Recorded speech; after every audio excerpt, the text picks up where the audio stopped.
What is up, people who are doing the happy thing, people who are on the journey and willing to be themselves in the midst of the process? We're connecting heart line and bottom line. I'm Donnie Tuttle, your host on the Do Happy Journey. And I have with me someone I've been actually honestly just trying to figure out a way to hang out with him for 2 or 3 years. And it's one of those things where we kind of glance off each other through social media. We've had moments where, at in-person events where we have those connected moments. And I can't believe it took me this long to just invite the guy into a podcast. What an easy solution to this thing. So I'm inviting you to hang out with someone that I've been admiring from afar since we met.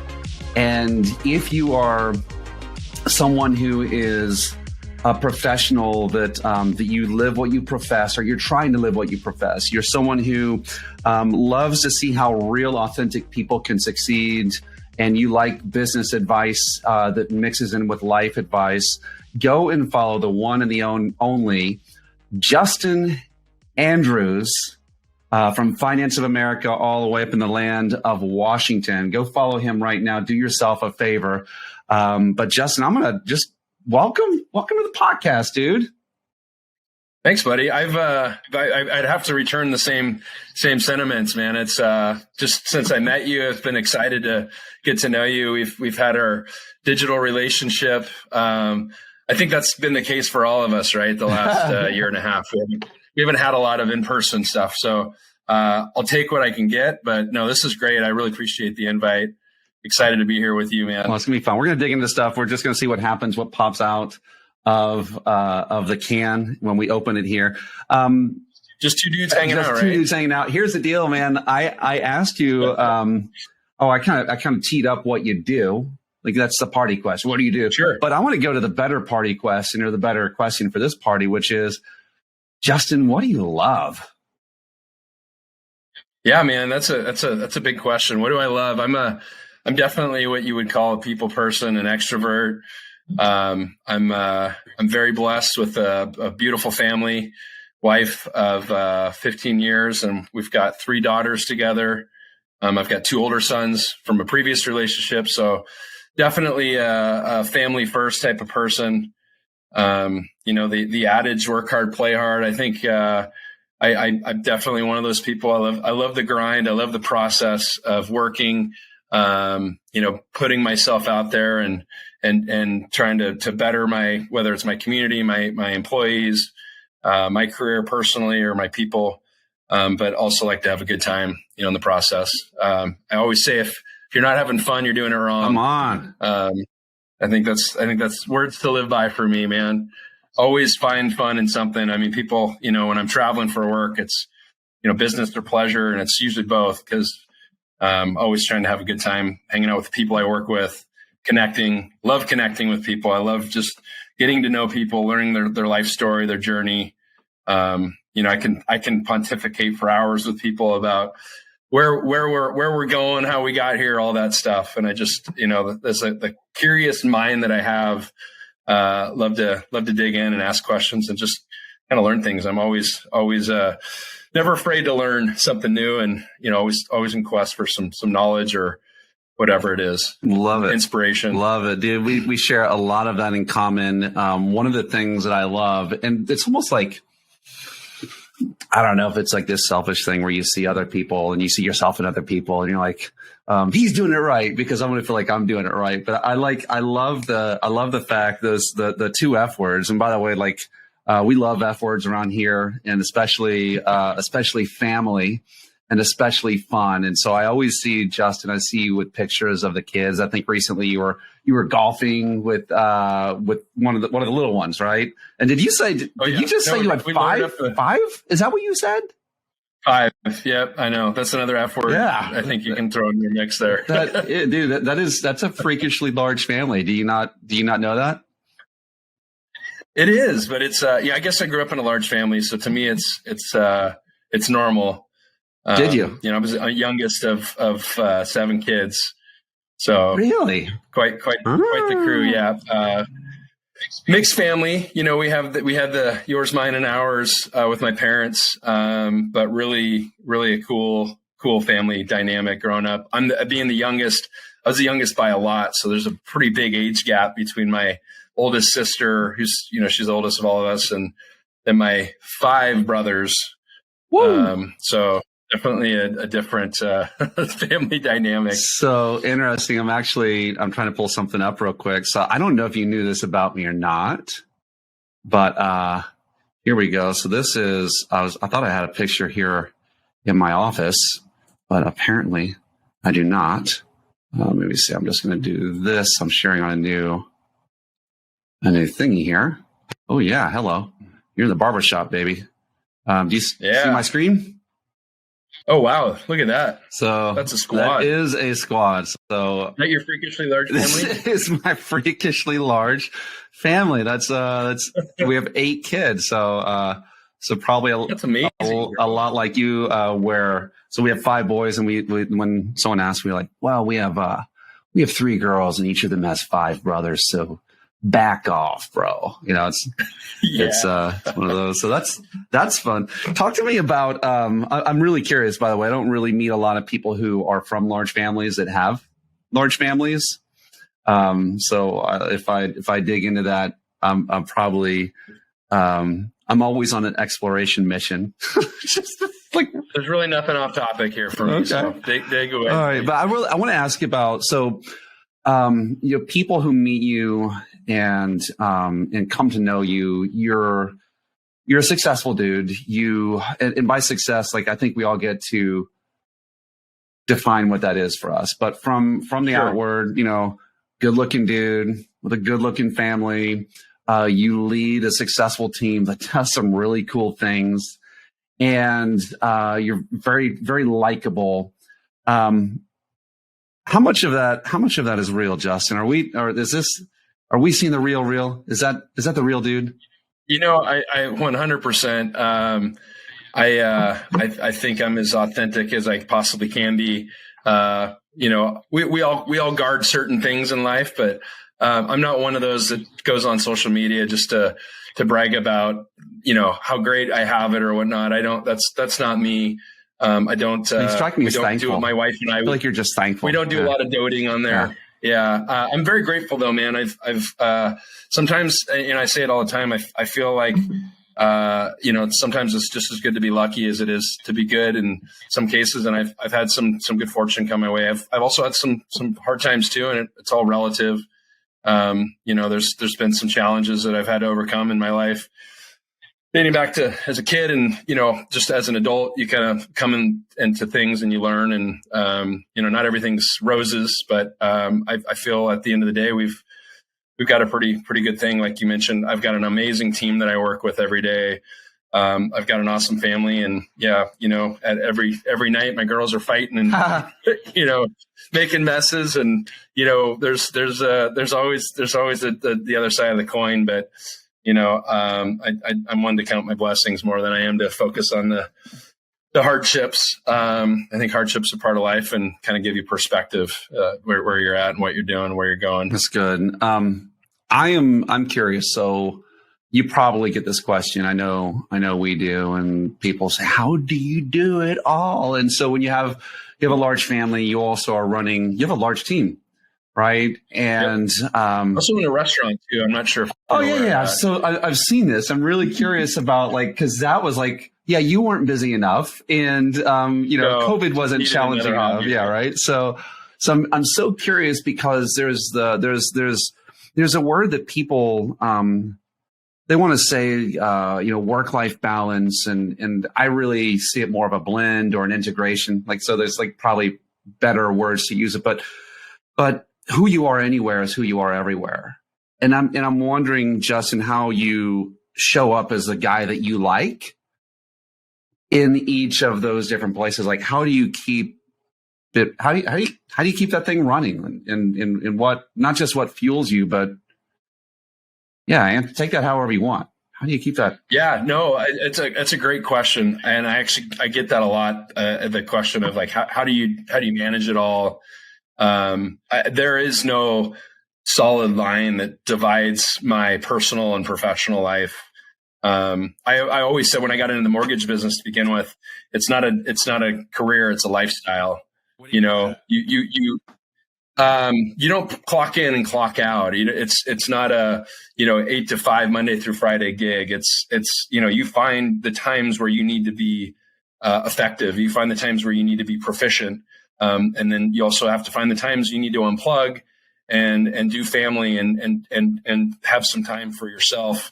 And you have to enjoy the process. It's something that it's a labor of love. If you don't like working with people, if you don't like helping people, I know that sounds, but it's not for everyone. But if it is for you, it's very enjoyable. It's something that I'm very fortunate that I kind of stumbled into this industry to begin with, and I've had a lot of fun along the way. And it's given me the opportunity to be more connected to my family. I get to coach my sons and coached my sons, I should say, and now I'm coaching my daughters in their sports, and being able to balance my work and life with that, and to be able to be out there at 4:00 on a Tuesday to go coach soccer or softball. That's one of those things you can't do when you're tethered to a desk. But I also know that means I have to be disciplined enough to be able to come home at the end of after practice if I'm tired or hungry,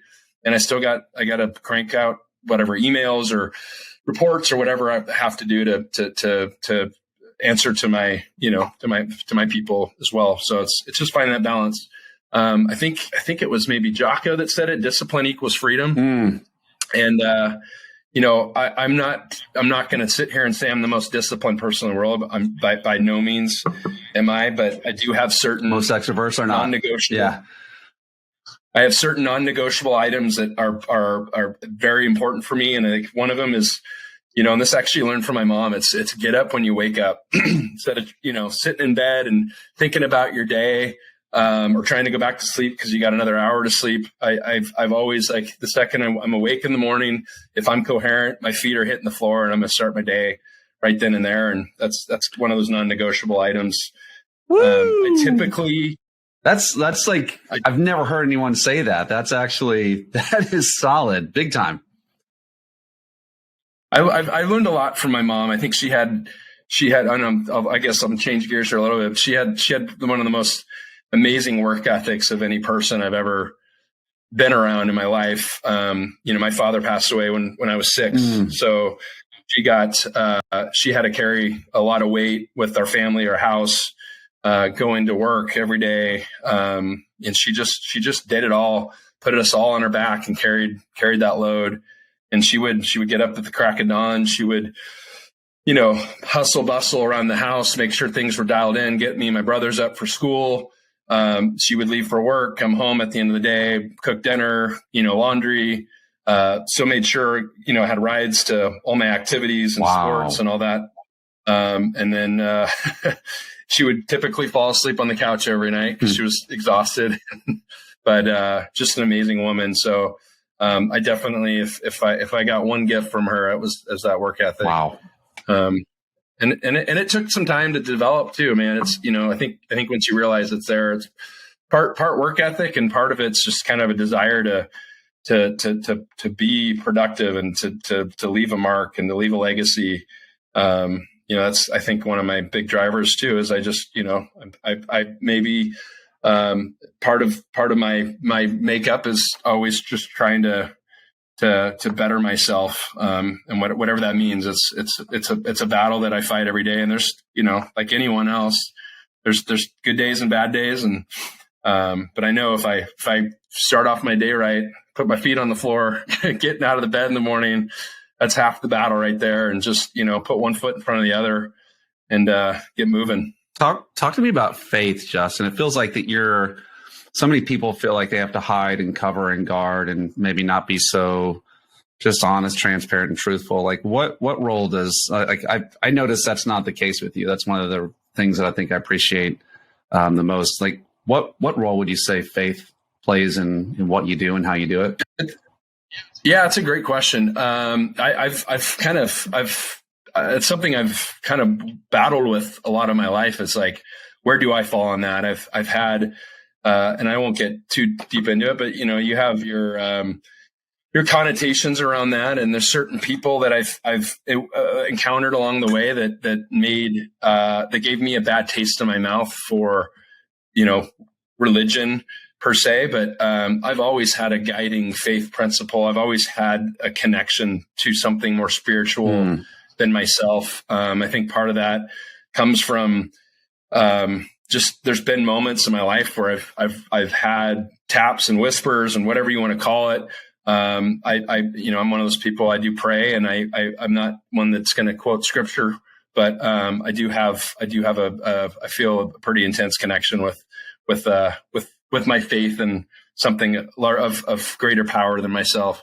And you don't the cool part about it is, I notice you can tell when someone comes and it's canned and they're trying to, it's a strategic manipulation to say things, and then you can also tell when people are very guarded and they hide it. And I feel like either side of that, there's this it's just a lack of genuine. And what I sense is that all of you, when you enter the room, all of you enters the room. You're not leaving chunks of you in different places. So that's just what I've seen. All right, I want to get to a superpower. And I kind of was a little nondescript. All we knew was we were going to hang out. But you probably would have assumed that this is all business. But I think all of it is, by the way. You manage a family, you can manage a team. But one of the things that you do well is, I want to hear it. Talk to me about what is personal touch? How is that one of your zones of genius? Yeah, I zones of genius might be a stretch, but I really, you and I were talking about this earlier, but I think for a lot of years, my motto when I was younger, trying to break into the professional world, was a little bit of fake it till you make it, right?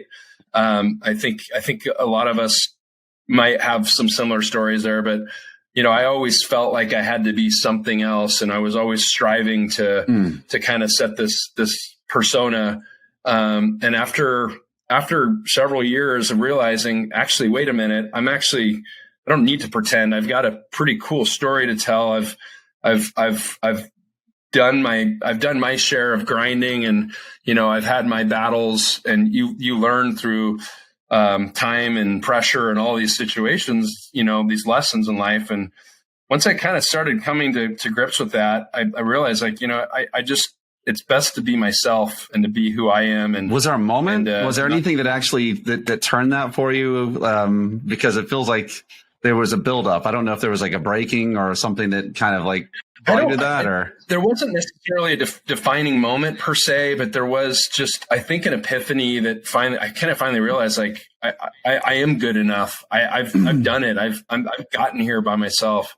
I think I felt along certain ways that you get breaks here and there. I've always thought, there's luck and everything. And not that I believe in luck at all by any means, but there's sometimes good things happen and sometimes bad things happen, and you just it's how you deal with it, and it's how you're prepared for those situations when they present themselves. But I think for me, it was really just a matter of just being comfortable with who I am and being strong with my personality, and not being apologetic, even for my downfall. I mean, none of us are perfect. We've got, our blind spots and, things about us that might drive people nuts. I know I drive my wife nuts. My energy levels can be a lot for people. I can come across sometimes as too intense. But that's okay. I mean, that's part of who I am as well. It's the blessing and a curse sometimes are the same items, right? Well, okay. Maybe take me here. Maybe take me to a moment that you can remember where you're like, oh gosh, that was I was faking it. That wasn't me. And I knew it. And maybe someone else knew it. I don't know. I don't know if you can remember a moment, but I'm kind of pointing to this because I know that a lot of us have had that. Like, we feel like Absolutely. to be in this position, we have to be, you wear the suit, you're starchy, you have to act serious, and you get rid of the fun, or all of those things, and we stop being human. There are a lot of people that deal with that. Tell me about the before. I'd say my biggest, we'll call it, failure or masking of who I am. It was really just that. I wasn't authentic. I wasn't able to be myself or speak freely. I felt like I had to conform to a certain, personality or communication style. Where at the end of the day, I mean, this is me. I mean, you see me with the ball cap on and t-shirt. I mean, this is who I am. I'm a little raw and rough, around the edges, but also pretty refined too when I need to be.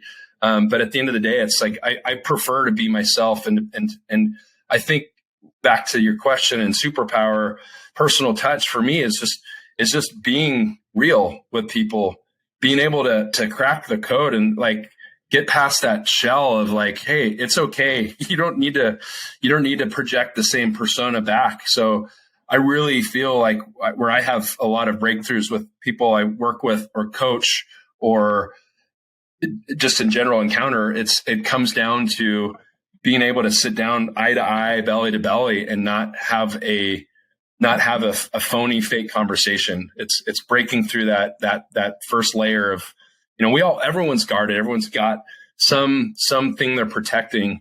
And I feel like that's where I can help disarm that. That's been something that's helped me through my career. So do you feel, okay, so as a leader, let's just say I'm sitting down with you, I'm guarding something, but like, it's just, it happens. Like, is it because you're consistently vulnerable? Are you like, maybe that, like, do you find that you're giving permission to others to actually show up the same way? Like, what's the result of you being able to enter in this way? Like, what have you seen? I think to me, it's having the confidence and courage to let out to open up myself to somebody and go, hey, I'm imperfect too. So you don't feel like you need to be. It's being able to kind of step into those conversations where and a lot of times it's kind of maybe a game of chicken, right? In some relationships, well, I don't mind being the first one to have to bend and to let that guard down first, and be intentional about letting that guard down, and let them know I'm letting my guard down. And you know what? It's not going to be for everyone, but over time, I've cracked some of the toughest people. And again, it's not a psychological thing, and it's not a manipulation thing. It's just, again, getting to know people and getting to get them on the same level with me, that we can have a really meaningful conversation. We can have a good discussion around things, or just letting them feel like they can be themselves. I feel like it's like, so it's, you can't hear someone until they're sharing, like really like talking with you, and they won't share with you. They won't share with someone that they don't identify with. And so it's like they're like showing up as vulnerable gives them permission to do that too. I don't know if it's maybe like as kids or in school or your first jobs, it's you learn that like a wrong action gets you get a smack with a stick, and it's always like people are looking over their shoulders, are afraid that you're going to, whether it's lower my status or take something away. And but being able to, I guess, make people feel safe, right? And connected.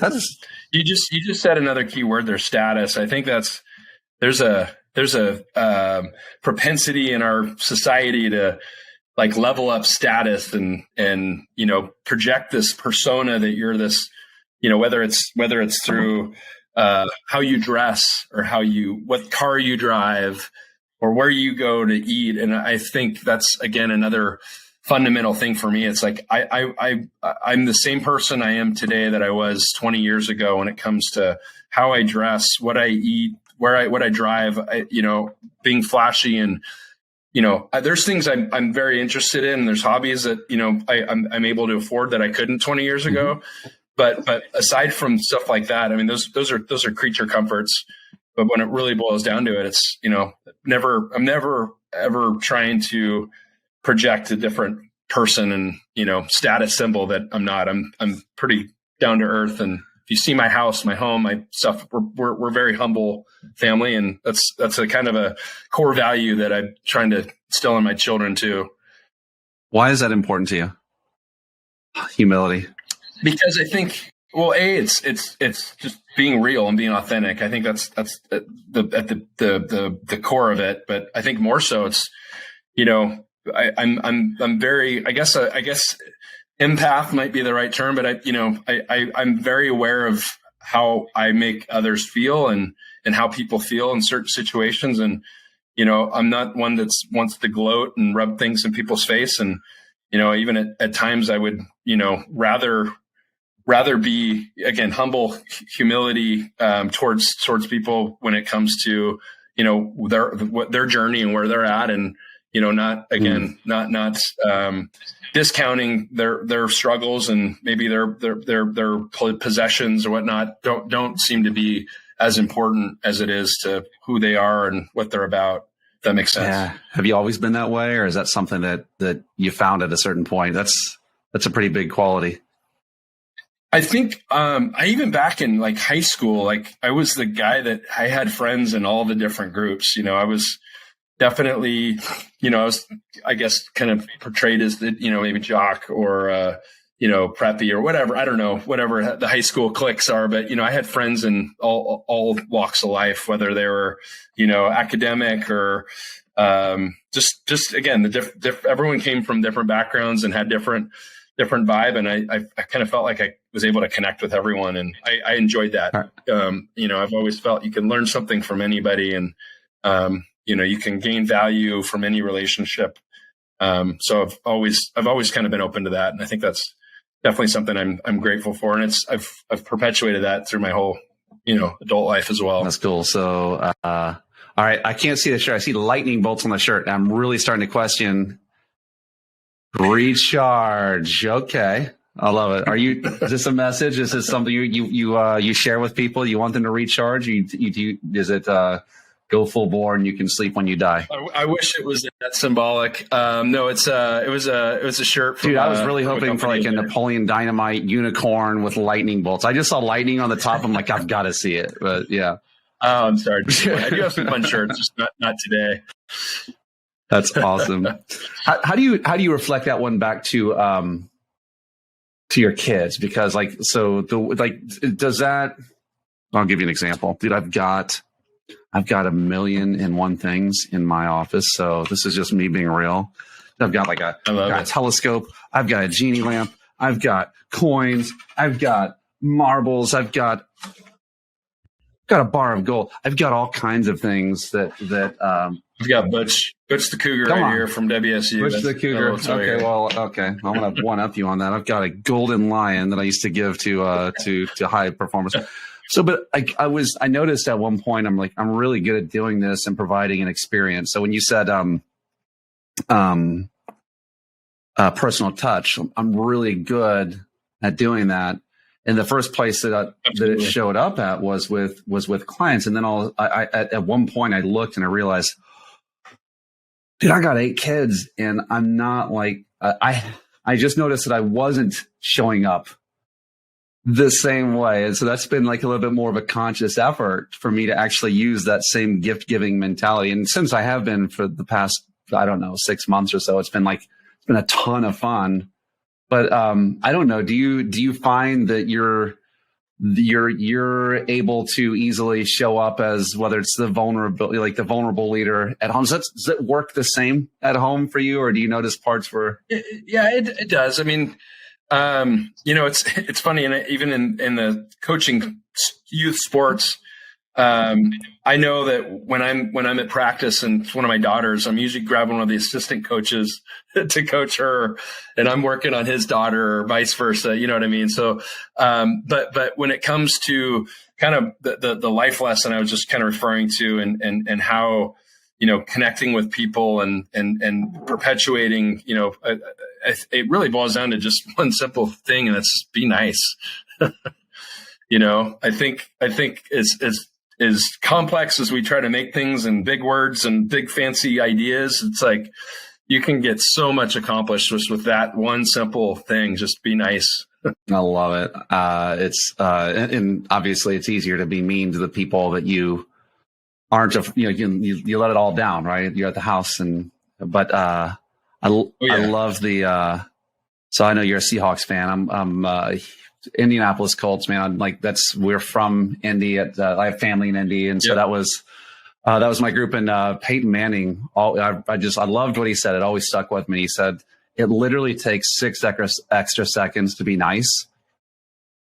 Take the 6 extra seconds and be nice. It's not that much harder. It goes a long way. Yeah. Yeah. Yeah. So how do you, I'm curious, man, you've had a lot of people and in your world, the world of mortgage, it's a world of, there's a lot of recruiting that happens there. There's a lot of producing. There's a lot of egos. There's a lot of people who are trying to get to places, and sometimes status, or there's all kinds of interesting things that you play with. But I'm curious if you could maybe share what it is and how you coach and position people. How do you help people to get what they want? What are you finding yourself doing that? So I'm gonna answer that, but I think first thing, my mission, my drive, whether it's me, whether it's people I work with, whether it's the people we serve, our goal is to improve people's quality of life. And I think if you can just take that and unwrap that is as easy as it gets to kind of define what we do. Whether we're dealing with a customer and helping them get into their home, or a customer and trying to help them improve their cash flow, it's all about improving quality of life, being able to more access to more things with less stress, right? So when it comes to my team, I have such a dynamic team and such a wide variety of personalities and skill sets. Whether it's, part of my job is with some people, it's leave them alone, let them do them. And that's, and part of that is also just clearing the runway for them to be them. Whereas others, that may need a little bit more guidance and coaching and hand holding, then that's, so it's finding that balance. And again, back to personal touch.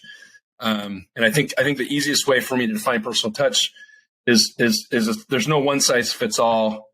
So everybody gets a little, as many people as I work with and deal with, and there's definitely some patterns, but I don't treat everyone the same. And I don't mean that as not everyone's not equal. Of course they are, but it's a matter of, what you need versus what she needs versus what he needs are all different. And that's where I'm going to really take the time to understand that, ask the right questions, have a meaningful dialogue, to really figure out, okay, what is it that you want? And what's standing in your way, and how can I help you get there?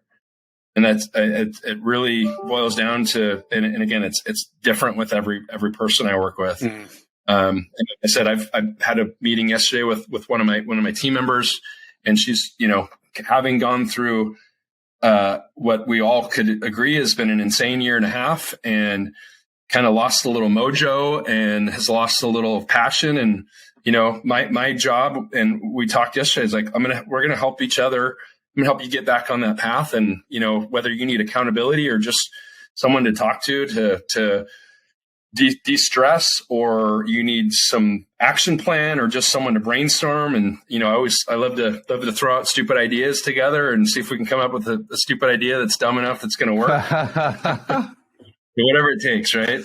I think we all, it's interesting. I feel like that, kind of going back to the being heard thing. I think if we don't feel understood, it's so funny. There was a time after I left my last coach, and I chewed through so many. I'm like, no. And now I'm with a dude. And it's okay, we're locked in. And the biggest reason was I felt like the guy, you understand me. You get me. You don't understand all my business. But it's you understand me. And to be able, your teammates, they know if they're getting a cookie cutter approach. Just do this. Exactly. All this number of people. Yeah. Get this amount to answer. And in your industry, by the way, that is like the biggest temptation, or like the thing I think that it's almost like there's two schools of thought. And one of them, there's a large swath of people that everything is cured by X. And the truth is like it is for a certain group of people. Yep. For so long. For so long, those formulaic principles work, but they don't. And I'm not saying they don't work at all. I think absolutely they're very effective. Yes. And when applied appropriately, they were very effective. But I always think you always got to rule, 20%. There has to be some sort of customization, or some sort of variable that you can apply.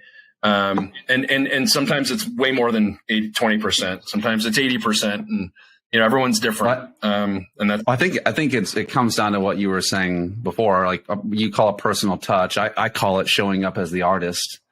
And I love that. Like if you can be yourself in that moment and you own it, and like you show up. Like I had a sandwich made for me one time, and actually it's here in this city. When we didn't live here, it was like 6-7 years ago. And I'm at a Publix. So if you come to the Southeast, you go to Publix, get a pub sub. And it's a grocery store, but they'll make you an amazing sub sandwich. But this little guy that literally looked like Mario from the Mario Brothers says, "Hey, welcome to Publix. I'm about to make the best sandwich of your life. Tell me what you love on this sensual piece of delicatessen." It's like, and he tells me this thing, and I'm like, oh, I felt like I'm on a Disney ride. Like this guy's here. I'm here. He's here. And I'm not flipping through my phone. It was like the most enjoyable thing because he showed up. Yeah. And what that's awesome. You just tell me like, that's what it's about that, right? You gotta, it is. You gotta be you. And you know what? I've I'll take $100 million a year producer and a $20 million a year producer. And I manage both. And I know with every ounce of confidence I have that I can double that $20 million a year producer, but I'm not going to double the $100 million a year producer. Right. And there's different motivations, everything's different. I'm not saying that that's impossible. I'm just saying that that's, I know where my strengths are, and I know what I'm capable of. And, I know what I have to work with as well. So it's just different. And part of it too, it's not just about the bottom line. It's about, again, quality of life. Quality of life isn't about financial freedom necessarily. It's also about, do you like to get up in the morning? Do you like your job? Are you happy at home? Are you happy in your relationships? Are you doing the things you want to be doing? Are you spending too much time working and not enough time golfing? Or what is it that, keeps you got to find those balances too. And it's, I guess that's where the art comes in as well. But that's it. Like, okay, so take me there. How does that work for you? How does that work for the people around you? Because like that's the whole thing, right? Do happy. And the reality is that you're like, we're not milk cows. We're not here to produce a product for anyone, right? We're here to be alive and hopefully happy. What's that? Not the Matrix. Yeah. Right. So if that's true, then what makes you happy? Like, do you even want to show up? Do you want to be like, what do you want? Well, I've always wanted to do. And it's so amazing when you meet people who are 40, 50 years old, 60 years old. And they're like, I've always wanted this. And it's like, you are a grown ass man and you haven't given yourself permission. I remember I had a client one time and she was like, she had all kinds of money. And she's like, yeah, I've always wanted to like swim with dolphins. And I said, what's stopping you? Do you know how much it costs to swim with a dolphin? Like, come on, you come over by our house, like, yeah, like fly or drive or whatever. It's like $150 to go swim with a dolphin, please, like right now, so that you feel alive. Go spend some money. Stop waiting for the permission. So, little rant from me, but like, how do you like this being happy and like, I don't know, talk to that. Yeah, it's tough. I can only lead by example. And I can have those conversations, and I have those conversations all the time with people. It's like, well, what's stopping you? well, this, that, excuse, fear. It's like, okay, well, I can try to disarm that. I can have a million conversations with you, and it sometimes it works, sometimes it doesn't. But I think at the end of the day, it's like at least give them the opportunity to express it. And it's I don't know what percentage, and I'm not a psychologist or a anthropologist here, but people tend to go and do what they're comfortable with, and what's accessible to them. Yeah. People tend to kind of live in the windshield of what's in front of them, and not necessarily look into the side. But if I can ever open a door, get someone to turn their head or look at something or consider a different option, I'm always, that's again, part of the conversation skills is, when talking to somebody is just, finding out, digging in, what is it that, what are you missing out on, or what do you want to do, or what's going to make you happy? What's something that you've been holding off on for a while that, what's holding you back from doing that thing? So you can, but again, what's the ad? You can take a camel to water, but you can't make them drink. It's kind of the same thing. You can show them every possible opportunity, but the few that take it actually, I think, benefit from it. And, if that's one thing you can pass on and get someone out of that, that fear, that excuse making, and just do it, good things happen. And, it's, again, my only way of really truly walking that is doing it myself, as best as I can. Because there's a million things that I want to do, and any opportunity I get, I'm gonna, if I have an open window and there's something that is exciting, I'm kind of one of those that likes to tackle that. What's a big one? What's one that's on your purview and in your brain? You're like, that would be pretty cool. And whether it's for you or your family, what's one of yours? Yeah, my favorite pastime activity is skiing. I love being up in the mountains. And so, my I guess, quote unquote, bucket list, I really want to get over to ski in Europe, and ski in the Alps. And that's something that's, kind of high on my list, and been talking about doing it for a couple of years. I think probably would have happened this last year had we not been in a pandemic. Right. We actually were starting to kind of, look at opportunities and planning around that. I know it's not a big crazy thing, but that's just something I really like. What's stopping me from doing that? I just haven't really taken the necessary measures to get there. And but I love adventure. I love getting outdoors and traveling and being kind of connected more to new places and meeting new people and seeing new things. And so if anything, that's probably my biggest passion. And the things I want to go do, a lot of it revolves around traveling and going and seeing new places. Yeah, I think that's something we have in common. So, all right, I'm going to put someone in front of you. You may know this guy, you may not. And I don't mean so I'm going to introduce you to a leader that tells people, work your face off, hustle, grind, work. And when you're done with work, go do more work, because what you do today is going to get you to where you're going tomorrow. And, sacrifice today so you can, get to X, we'll call it $1 million a year. Do this, do it, work, and don't stop working, don't stop hustling. And what I'm hearing is someone who is giving permission to enjoy the ride a little bit. So, talk to that guy a little bit for me. I'd love to. Yeah. I'd love to. Yeah. No, I mean, he's, I kind of made him up. I know he's in a figment. Like, what would you say to him? Yeah. Got it. I'm sorry. You're like, okay, yeah, connect us. I'll do it right now. Where is he? I'll do it. No, wait, what would you say to someone that's like, that thinks that way, feels that way? They only see it, like, we'll call it like 1960s corporate America, kind of like drive you into the ground, beat your head in with hustle. Yeah. It's interesting. If somebody's really truly wired that way, and that's what makes them happy, then I'm not going to be the one to tell them otherwise. Like, hey, you're not happy. But the one who's leading his people that way. I'm talking about the one who's leading his people that way, and only, like, this is the only that guy. Yeah, I think life's too short, and things could be gone in a split second. And the worst thing you could be living with is regret. Regret is toxic, and it it's one of those things that will deprive you of sleep and happiness and relationships and all sorts of things if you're not living your life to its fullest. And if you think if it's one dimensional for you, if working all the time makes you happy, then go work all the time.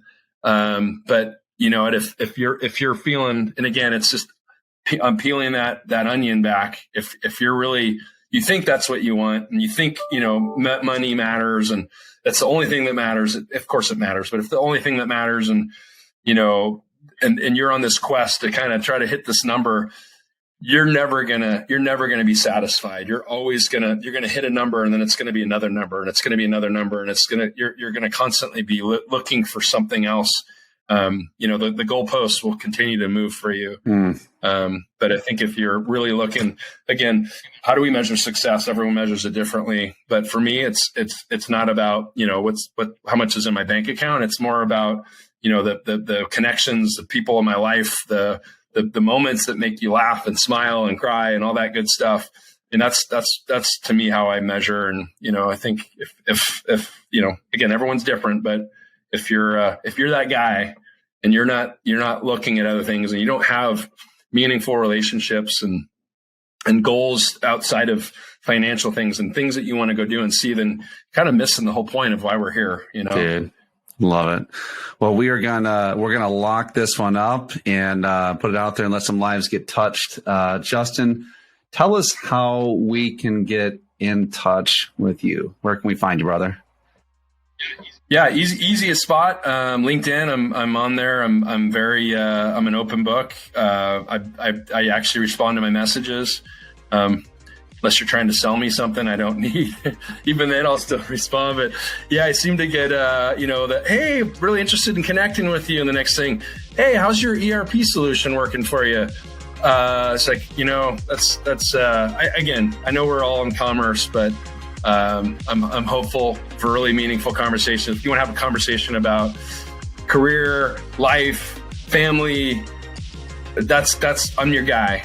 So again, LinkedIn's a great spot. Justin Andrews, really would love to connect with any of your people out there. And Donnie, I appreciate you having me on today. This is a lot of fun. I know we were long overdue. So I'm glad we finally Yes, we were.